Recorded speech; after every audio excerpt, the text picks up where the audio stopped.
Alors, afin de vous faire une idée un peu plus précise des modalités, des implications d'une VAE, je vous propose d'écouter des témoignages de 3 candidats. Le témoignage de Franck Lamarque, de Vincent Sauré et de Grégory Poitvin. Je les invite à me rejoindre et à vous installer sur les tables.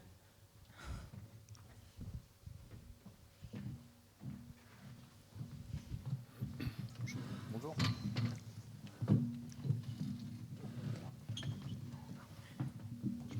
Il y a aussi des femmes qui font des VAE, je vous rassure. Les femmes sont capables de faire des VAE. Mais bon. Du coup, messieurs, merci d'être avec nous. Je vais commencer par Franck Lamarque. Donc, vous avez obtenu votre validation totale à l'IUT de Blois, un DUT de mesure physique. Oui, c'est ça. Alors, qu'est-ce qui vous a amené à faire cette VAE ? Alors déjà, c'est un investissement, enfin, c'est quelque chose, c'est une démarche personnelle. Du fait qu'en fait, ça faisait 5 ans que j'étais sur un poste à niveau technicien, mais j'avais pas encore le statut. Donc, j'ai voulu avoir le diplôme correspondant au poste, de manière à avoir la reconnaissance de mon expérience au niveau salaire et au niveau reconnaissance de mes supérieurs. Donc ça passait forcément par un diplôme. Alors, en termes d'investissement, ça représente quoi une VAE en termes d'investissement temps, énergie ? Alors moi, faut savoir que quand je me suis engagé dans la VAE, les démarches auraient déjà dû être faites avant. C'est-à-dire que moi, j'ai commencé les démarches proprement dites fin février. Et j'ai commencé à remplir mon dossier à la mi-mars. Donc en gros, j'ai eu que 3 mois et demi pour la valider, quoi. Donc moi, j'étais parti sur une idée de faire déjà une validation partielle et à voir si je pouvais l'avoir en totalité. Et en fait, j'ai eu la chance de l'avoir en totalité dès le premier essai, quoi. Donc en gros, ça représentait à peu près une centaine d'heures de travail, raison à peu près de 2 à 3 heures par jour. En plus du travail et de la vie familiale, bien sûr. Oui, parce que en plus vous aviez un peu concentré ce que vous m'expliquiez tout à l'heure. Vous aviez un temps. Oui, en fait, ouais, c'est ça, c'est que pendant ces 3 mois-là, effectivement, j'ai fait l'acquisition d'une maison. J'ai eu une petite fille au mois d'avril. Donc il y a tout, j'ai tout concentré pendant. J'ai eu 3 mois assez intenses, effectivement, et voilà, comme quoi c'est possible si on a la motivation, tout est faisable. Vous disiez la reconnaissance au niveau professionnel de vos pairs. Qu'est-ce que vous avez retiré aujourd'hui, en tout cas, de cette expérience de la VAE ?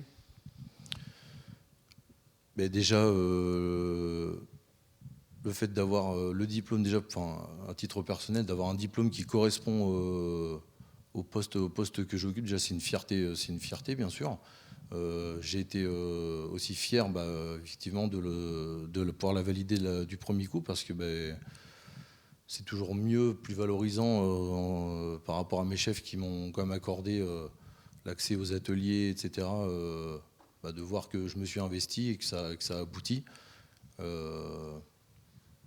Puis voilà, personnellement, c'est aussi une fierté de se dire qu'on est capable d'une reprise d'études après quelques années de travail, quoi. Alors une VAE, ça peut être parfois semé d'embûches. Vincent Sauré, vous êtes conservateur de la réserve naturelle régionale Terre et Étangs de Braine-Massé-Foucault. Oui, c'est un peu long. Vous étiez inscrit à l'IUT de Tours en 2018 et vous, votre VAE, vous avez dû la faire en 2 temps. Oui, j'étais donc inscrit pour obtenir la licence médiation scientifique et éducation à l'environnement. Donc moi, mon objectif, c'était de changer de métier, puisqu'en fait, je suis technicien dans une collectivité, je voulais devenir enseignant. Et disposant d'un BTS, il me fallait une licence pour accéder au master MEF, donc métier de l'enseignement, de l'éducation et de la formation. Et donc moi, à la différence de Franck, j'ai pu intégrer la procédure dès le départ, puisque j'étais à temps pour présenter un dossier de candidature de recevabilité.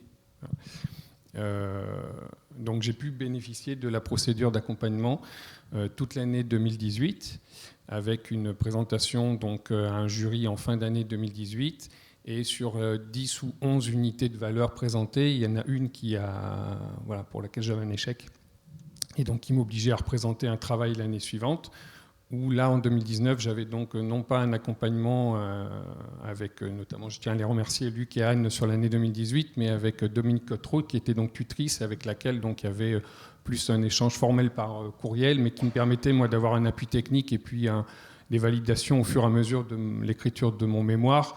Et donc un vrai travail prospectif qui m'a permis d'arriver avec un peu plus de sécurité au jury la deuxième fois, juste sur cette unité de valeur. Mais finalement, le travail, en termes quantitatifs, je n'ai pas trop évalué. D'ailleurs, je n'avais pas trop le temps, mais j'ai pratiquement consacré le même temps de travail sur la deuxième année, sur une seule unité de valeur, que la première année sur les 10 premières, en fait. Le travail était complètement différent. Sur les 2 ans, ça a été 2 vécus complètement différents, d'approfondissement, on va dire, d'essayer de comprendre ce qu'on me demandait et de le décortiquer par rapport à mon expérience. Et vous parliez tout à l'heure de l'importance justement de l'accompagnement à ces moments-là. Alors pour la première année, oui, l'accompagnement, au début, je voyais, enfin, c'est pas que je voyais pas l'intérêt, mais je voulais peut-être aller un peu vite en besogne. Et en fait, rapidement, j'ai compris, notamment au travers des premières réunions qui ont eu lieu à l'IUT, donc on était un groupe d'une dizaine de personnes, je crois, Luc. Ça permettait aussi de vérifier comment est-ce que nous-mêmes on se pose les questions par rapport à ce travail de comment mettre en corrélation notre compétence avec des blocs de connaissances et des blocs de savoir qui sont issus de quelque chose d'assez formel, hein, qui est en fait la licence. Pour moi, licence médiation scientifique, éducation à l'environnement, je faisais de l'éducation à l'environnement dans mon métier, donc pour moi c'était assez évident. Néanmoins, quand on met les choses sur papier, il faut bien arriver à faire des correspondances, et c'était pas si évident que ça, et en fait l'atelier permettait justement les uns les autres de se questionner, et justement de ne pas être seul à se questionner sur sa propre compétence et de la mettre soi-même en corrélation avec le bloc attendu. Et en fait, les tours de table ont notamment permis de plus décortiquer ça. Donc ça a été un accompagnement qui a été vraiment bien managé, je trouve, par Luc et Anne, mais surtout qui permettait vraiment le tour de table et le travail en commun mettait en exergue bien les questions et vérifier qu'en fait on était toujours un peu dans la résonance par rapport à ce qui était attendu du diplôme. Alors comment vous l'avez vécu, cette VAE ? Je crois que Franck l'a dit. Alors moi, mes enfants, ils étaient un peu plus grands, la maison était déjà achetée, il y a eu quand même des travaux. Et puis plus les enfants grandissent, plus il y a d'activités, mais néanmoins, il faut tout cumuler. Mais il y a l'environnement familial qui compte pour beaucoup. C'est fatigant. Enfin, moi, j'étais autant la deuxième année qui a été plus intellectuellement prégnante pour moi, parce qu'elle m'a obligé à aller chercher des choses que je n'avais pas imaginées. Mais en fait, j'étais lancé, le paquebot était lancé, mais la première année, ça a été physiquement et intellectuellement assez fatigant. D'autant que j'avais un stress qui était lié au fait que j'avais vraiment un objectif professionnel à fin. C'est-à-dire, moi, l'objectif, c'était de quitter mon emploi et de partir en formation. Donc, j'étais pas tranquille par rapport à l'obtention de la licence. C'est 2, 3, 4 heures de travail le soir après avoir rempli les différentes tâches ménagères et issues de la vie de famille. Mais petit à petit, il y a une certaine endurance finalement qui se met en place. De là à dire que demain je serai candidat pour un master, non. Enfin, là tout de suite, ou en tout cas ça nécessite réflexion. Mais j'ai bien vu la différence, et notamment entre les 2 années. La deuxième année, je l'ai beaucoup mieux vécu. Je dis l'accompagnement a bien servi, mais je l'ai beaucoup mieux vécu parce que j'avais vraiment aussi un tuteur, enfin une tutrice en l'occurrence Dominique Cotreau, et le guidage était précis, était vraiment ciblé. Je savais vraiment où je devais creuser, où je devais pister mes recherches. Et alors, dernière question, avec le recul, 3 ans après, qu'est-ce que ça vous a apporté, cette expérience de VAE ? Le fait de se sentir capable de faire ce genre de choses, parce que finalement, ça peut paraître anodin comme ça, mais je crois qu'on est toutes et tous dans des quotidiens de vie professionnelle qui fait qu'on a le travail, des activités associatives, des activités de loisirs, des activités de consommation aussi, qui fait que ça reste une unité de temps tout à fait particulière, en fait. Ce que ça m'a apporté, c'est aussi non pas de l'humilité, mais la notion de réflexion et de questionnement, parce qu'on va toujours trop vite dans nos activités professionnelles, quelles qu'elles soient, et que, notamment, enfin, moi, dans un domaine, vous parliez de passion tout à l'heure, madame, mais moi, une de mes passions, c'est l'éducation à l'environnement. Et finalement, l'éducation à l'environnement, c'est passionnant, mais des fois, on se casse la figure, quoi. Et on ne répond pas bien aux questions, on ne fait pas attention au public qu'on a en face de nous, on voit des scolaires le matin et du grand public l'après-midi, c'est pas la même chose. Et donc ça permet, en tout cas les VAE, moi, m'a permis de prendre le temps de temps en temps de me poser un peu et de me poser des questions. Merci. Alors Grégory Poitvin, vous avez quant à vous obtenu votre VAE à l'université de Tours, c'était l'an dernier, en 2021. Quel diplôme vous avez obtenu ? Alors moi j'ai cherché à avoir un M2 en métier de l'archéologie et archéomatique. Donc il y a plus d'une vingtaine d'années, j'avais déjà eu une maîtrise des sciences et techniques. Donc à l'époque, ça formait directement à mon travail. Donc un bac plus 4, je partais travailler. Enfin, en tout cas, c'est ce qu'on m'avait vendu. Ça a plutôt pas trop mal marché. Mais avec les transformations un peu des différents niveaux d'études à la fac, c'est vrai que maintenant, on est plutôt sur des bacs plus 5, qui sont obligatoires même pour rentrer dans les laboratoires. Et j'ai un peu lambiné pendant mes 25 ans de carrière, mais je ne suis pas rentré dans un laboratoire. Et là, je voulais le faire, ça faisait déjà quelques années. Et on m'a dit, bah non, il me faut un bac plus 5 maintenant. Donc j'ai une camarade qui est passée 2 ans avant, l'année avant moi, en VAE. Et elle m'a dit, vas-y, fais-le, tu vas voir, pour nous, c'est easy.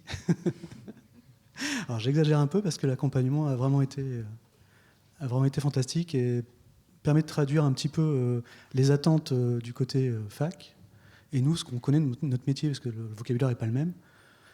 Et après un premier stress les premières heures qu'on a eu ensemble, où on découvre un vocabulaire qu'on n'a pas du tout, on se dit « Oh là là, mais je ne vais pas y arriver ». Et en fait, Stéphanie nous a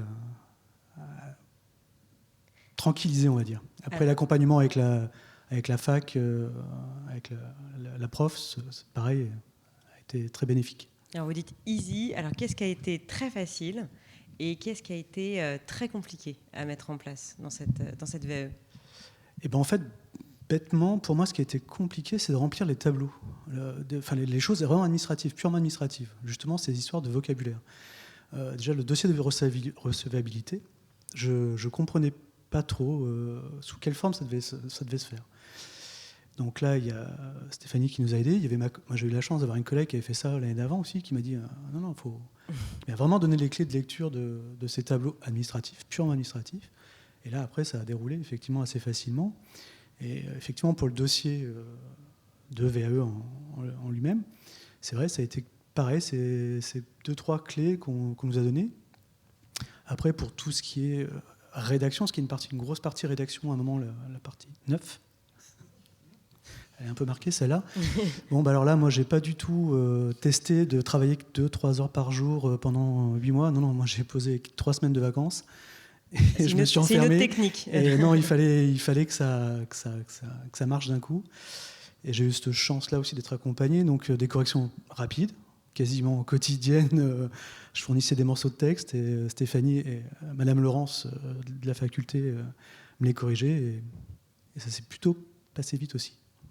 Alors, qu'est-ce que vous en avez tiré de cette expérience-là, qui est assez récente, du coup ?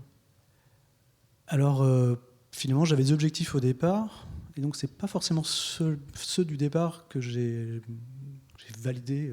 Je suis toujours pas dans le laboratoire, parce que j'ai pas eu le temps de faire la démarche administrative de le faire. Mais par contre, j'ai retiré une grande satisfaction, en fait. Ça fait du bien à l'ego, surtout dans un moment où ça fait déjà des dizaines d'années où on fait le travail, on se dit qu'on n'avance pas. À un moment, il y a une sorte d'érosion un peu de la motivation. Et ce moment, là, ces 3 semaines d'écriture, font qu'on se dit ah oui, je sais faire ça, et on coche des cases, ça paraît bête comme ça, mais ça fait du bien, oui. Ça fait du bien de voir qu'on a avancé, on a fait des choses pendant ce temps-là. Je pense qu'on a partagé un peu la même expérience là pour le coup.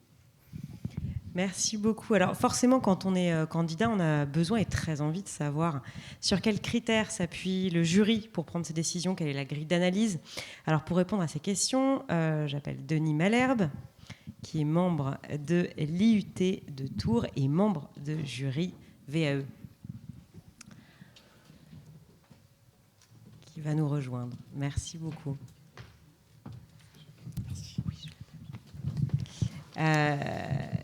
Donc du coup, ces critères sur lesquels s'appuie le jury, quels sont-ils ?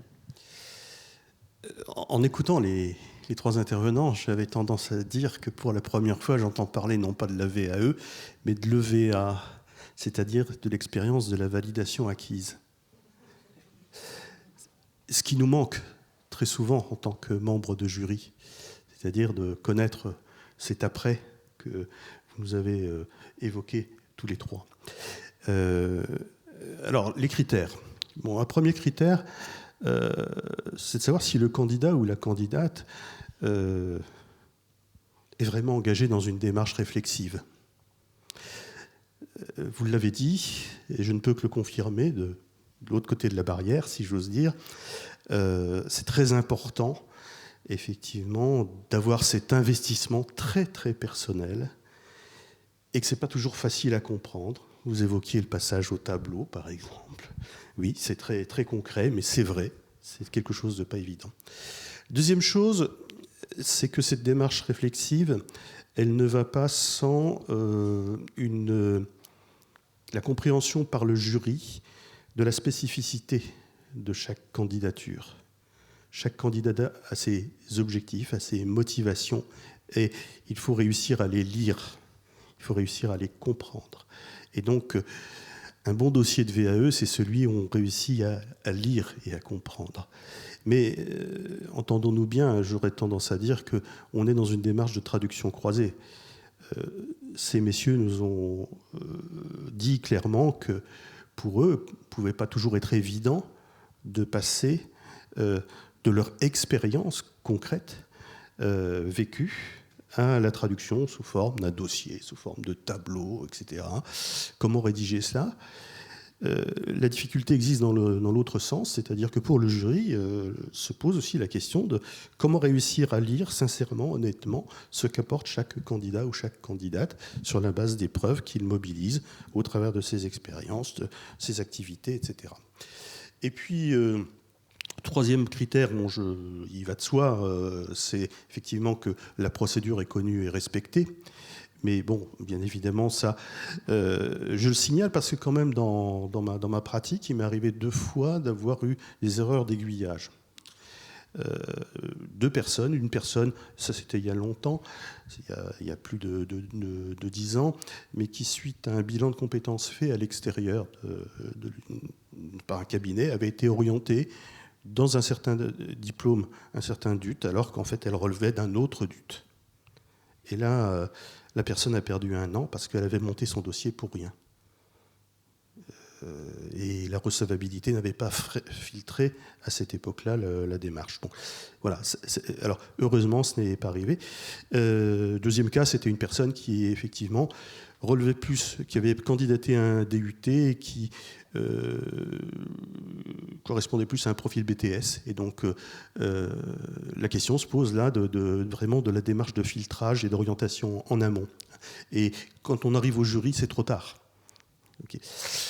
Alors j'aurais, en conclusion, tendance à dire ce qui est important, c'est l'accompagnement. Ça a été dit, je ne fais que répéter, oui, je ne suis pas très original, mais c'est l'accompagnement parce que, au fond, toute la question, tout l'enjeu, c'est de faire cette articulation entre les compétences en situation que chacune vit dans son expérience professionnelle, avec un référentiel qui est pédagogique, académique, un peu abstrait, de compétences, de blocs de compétences, mais qui ne décrivent jamais toutes les situations. Et donc, c'est pour ça que le mouvement doit être croisé. Et s'il y a une exigence effectivement forte pour les candidats et les candidates à qui je dis très ouvertement mon profond respect, une démarche qui engage personnellement, je dis qu'il y a une exigence de responsabilité aussi pour les membres du jury, pour être à la hauteur effectivement de cet investissement que font les candidats. Alors, pour en parler, je vous propose d'accueillir Charlotte Lécureuil. Donc, vous êtes vous aussi membre jury VAE. Ah, il va falloir se décaler. Merci.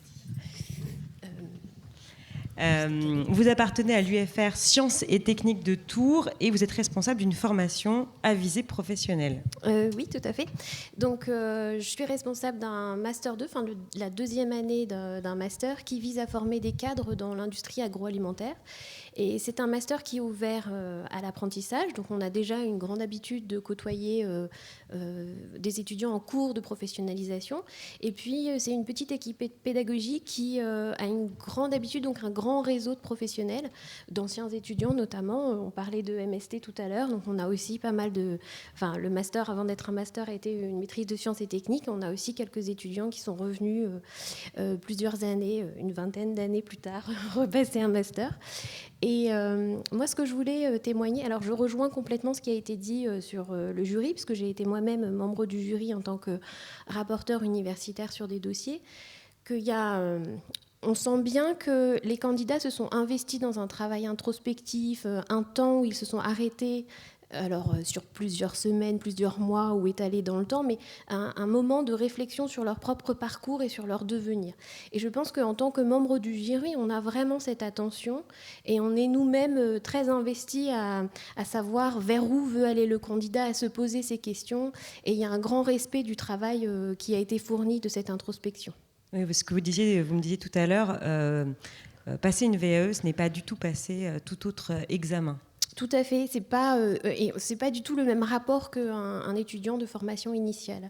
Et d'ailleurs, ça nous interroge, je trouve, beaucoup sur nos pratiques, c'est-à-dire que vous avez parlé de blocs de compétences, de connaissances, etc. Alors nous, on a rangé tout ça dans des maquettes qu'en tant que membre d'équipe pédagogique, auxquelles on a essayé de réfléchir le plus possible. Et là, on est un petit peu confronté à qu'est-ce qui se fait, qu'est-ce que vous, en tant que professionnel, vous avez utilisé, qu'est-ce que vous avez fait dans la pratique. Et des fois, ça nous vient nous interroger sur le bloc de compétences qu'on avait fait. Est-ce que c'était le bon? Est-ce qu'il faut revoir les choses? Sur comment aussi on évalue les étudiants en formation initiale. Parce que qu'est-ce qu'on cherche à faire? On voit bien qu'il y a du savoir, il y a du savoir-faire, il y a du savoir-être. C'est tout ça ce que vous avez parfois des difficultés à retranscrire dans votre dossier en tant que dans la validation d'acquis d'expérience. Et nous-mêmes, c'est ce qu'on a du mal c'est ce qu'on interroge sur qu'est-ce qu'on enseigne et comment on enseigne. Le savoir, c'est assez facile. Le savoir-être, des fois, c'est plus compliqué. Le savoir-faire, d'accord, on a des TP, mais c'est pas toujours que les TP. Et donc, je trouve que ça interroge aussi nos propres maquettes et notre propre manière d'évaluer nos étudiants en formation initiale. Et si je peux me permettre une dernière petite chose, c'est que parfois on a eu des étudiants qui peut-être ont été déçus de ne pas avoir la validation d'acquis total, mais à qui on a proposé un travail complémentaire ou qu'on a intégré dans certains modules. Et finalement, ça a été aussi très enrichissant pour nos propres étudiants, parce que ce sont des étudiants qui arrivent avec... ils savent pourquoi ils sont là, ils savent ce qu'ils attendent de la formation, et ils ont aussi leur propre expérience qu'ils arrivent à partager peut-être plus facilement que nous, à faire comprendre aux autres étudiants. Souvent, il y a une différence d'âge, etc. Et ils arrivent à transmettre qu'est-ce que c'est, qu'est-ce qu'on fait plus tard dans la profession, qu'est-ce qui est attendu et tout ça. Et ça, c'est aussi intéressant pour nous d'avoir ce mélange de public. Merci. Merci beaucoup. Merci à vous d'être venu nous raconter vos expériences diverses.